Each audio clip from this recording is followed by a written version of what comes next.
माझं सोलापूर न्यूज मध्ये आपल्या सगळ्यांचं स्वागत.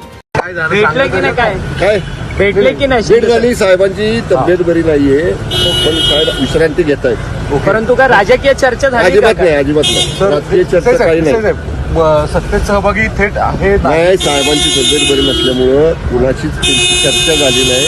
जस्ट भेटले, नुसतं तब्येत ठीक आहे. पण आता ओके. भेटले की नाही काय भेटले की नाही? भेट झाली. साहेबांची तब्येत बरी नाहीये, पण साहेब विश्रांती घेत आहेत. परंतु काय राजकीय चर्चा झाली अजिबात का नाही, अजिबात नाही. राजकीय चर्चा काही नाही. सत्तेत सहभागी थेट आहेत. नाही, साहेबांची तब्येत बरी नसल्यामुळं कुणाचीच त्यांची चर्चा झाली नाही. जस्ट भेटले, नुसतं तब्येत ठीक आहे. पण आता ओके. माझं सोलापूर न्यूज या यूट्यूब चॅनलला सबस्क्राईब करा आणि बेल आयकॉन प्रेस करायला विसरू नका.